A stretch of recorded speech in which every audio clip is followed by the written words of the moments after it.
ప్రార్థన చేసుకుందాం. మహాగణుడా, మహోన్నతుడా, పరిశుద్ధుడా, మీ పరిశుద్ధ పాదాలకు వందనాలు, స్తోత్రాలైనా. ఒక పాపి మారు మనస్సు పొంది రక్షణ భాగ్యంలోకి రావటం పరలోకంలో మహా సంతోషం. పరలోక సమూహం అంతా కూడా తొంగి చూసేటువంటి గొప్ప కార్యం నాయన. ఈ మహిమగల ఈ రక్షణ కార్యములు ప్రభువా నిబిడము అల్పులము మేము జరిగిస్తూ ఉంటుండగా మమ్మల్ని అందరినీ ఆత్మచేత బలపరచండి. ఈ కార్యములు చక్కగా జరిగించడానికి కృప చూపండి. సంఘముని ఆశీర్వదించండి. ఆసక్తిగా సంఘమంతా కూడా ప్రభువా మరి ప్రేరు చేస్తూ ఉంటుండగా ఈ రక్షణ కార్యాన్ని జరిగించమని, మరి ప్రభువా రక్షణ భాగ్యంలోనికి వచ్చేటువంటి బిడ్డలందరినీ పేరు చొప్పున ఆశీర్వదించి దీవించమని, ఈ పెట్టిని ప్రభు నిర్మాణంలో సహాయపడిన ప్రతి బిడ్డని పేరు చొప్పున ఆశీర్వదించి దీవించమని. అటు మొట్టమొదటిసారి ప్రభు ఎంతో ప్రయాసపడి కట్టాగట్టి ప్రభు నీళ్ళని నిల్వ చేసి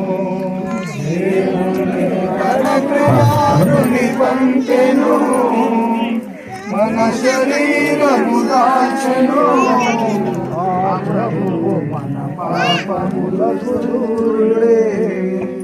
దేవుని ప్రేమ ఇదిగో జనులారా భావములను తెలియని కేవలమునకొనినా పరలోక చిహ్నంబు మన కాపును.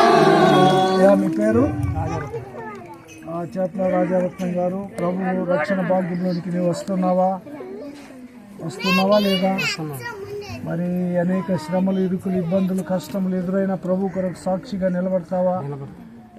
మరి ప్రభు రాకడ కొరకు తేదీ చూస్తూ సంఘ క్రమంలో ఈ సంఘమును విడిచిపెట్టి ఇంకొక సంఘానికి వెళ్లకుండా నీ సంఘాభివృద్ధి కొరకు నిరంతరం పాటుపడతావా? కనుక ప్రభు నామములో ఆయన ఒప్పుకొని ఉన్నాడు కనుక ఎవరి ప్రమేయం ఇందులో లేదు కనుక మరి దైవజనులను సమక్షంలో బాప్తిస్మం ఇవ్వడానికి మేమందరము సిద్ధపాటు కలిగి బాప్తిస్మం ఇస్తాం. తండ్రి, కుమార, పరిశుద్ధాత్మ నామములో హల్లెలూయా.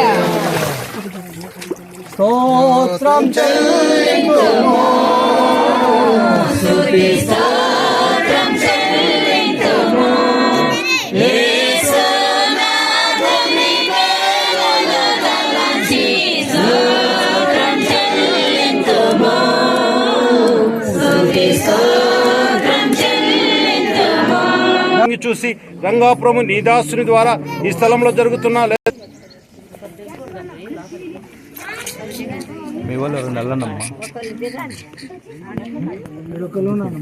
ఇబ్బంది అయిన, కష్టమైన, నష్టమైన చివరి వరకు ప్రభు రాకడ వరకు మరి ఆయన సాక్షిగా నిలబడతావా?